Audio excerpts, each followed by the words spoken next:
Kombe apar mag dho wedhe sub-county mano Maseme koro ni owuok oko mar kwedo oboke moro mane ondiki ni duol mochung' ng'iyo wechego mag lee mag bunge mong'ere kaka KWS e weche mago mag chike mag rito lee mag bungu e chulano mano Mandere.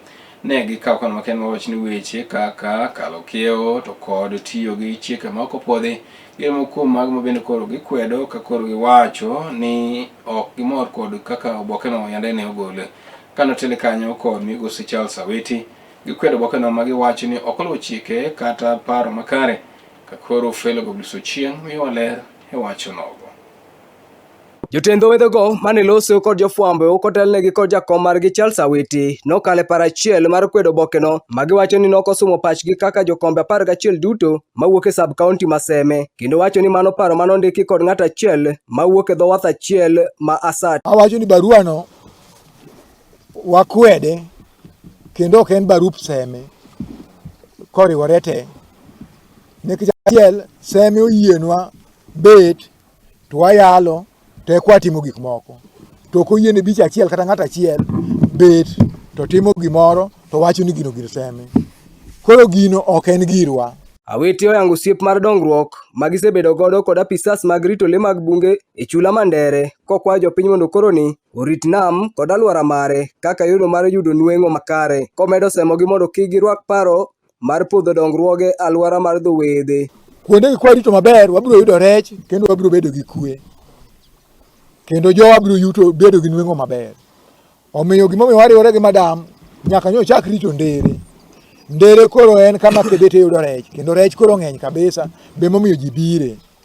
Wan bende wadwa extend mondo fishery mantie group montie kata madam gi jomo ntie te gi jokom mantie gi wadwa choro badwa mondo warit. Jakomno bende omedo kwayo mondo koro ni ochuoga put moro makelo jotend dho wedhe 11 go apisas mag rito lee mag bunge kachiel gi jopiny makono mar twak ewi weche mag chula Mandere kachiel kod nam Lolwe kaka yono mane jopiny oyudo ratiro maromre e weche mag dho wedhe. Tielo wakwayo mondo mi biches 11 mantiere gi walos komiti moriwore gi mar KWS mondo weche machendo Ndere wabed ka waloso ka wan kanyakla. Bende odhi nyime kolero ni gibiro riwore kanyakla mar neno ni welo kod jolupo chopo e chula Mandere kaka yono mar ting'o malo chal mar nengo ngima ne oganda makono. Warwako welo duto te mondo bi Ndere kendo opportunities machalo kaka hotel machalo kaka contracts mitimo ma madam osechako miyo ji omed miyo ji ma jopiny moko ng'wonyo lwete nikech mano kelo nweng'o ne jopiny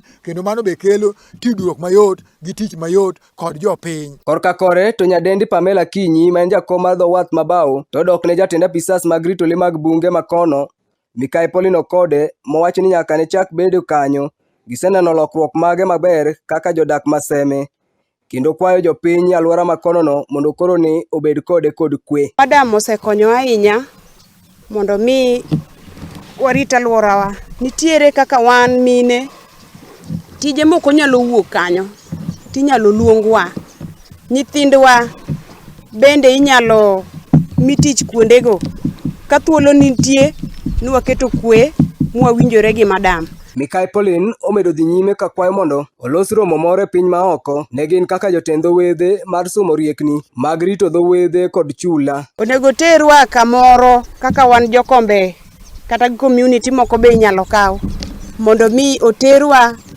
e pinje maoko mantiere parks go mondo wang'e kaka idak kodgi. Omedo kwayo sirikal mondo kik yie kete tim mar keto tong' e kind dho wath makono kod chula Mandere. Wirani mano biro kelo negi pek mathoth. Demarcation no en dwaro ne joma kia gima en nikech samose biro kanyo ok wabiro yudo thuolo. Adier samoro yamo nyalo ywak materi kanyo to kaka chik nosekaleno to chik osekalo momiyo koro biro ketowa matek kabisa. Omiya kwedo mano kabisa. Korka kore to Charles Awuonda ma en jadak Maseme Kachola to kwayo sir kowuok kuom apisas mag rito lee mag bunge mondo okelnegi dongruok mathoth magisebedo ka gigombo. Kama gibi magibet karwa kama koro wamake amaka. Omiyo an gima dang' agombi ni madam mondo ti to med tiyo maber mondo mi wa benefit from Kenya Wildlife. Wan wadwa benefit so kwadwar compete gi sirikal. Kowuok e kaunti ma Kisumu ne Kala TV, Anfelo Goblis Ochieng'.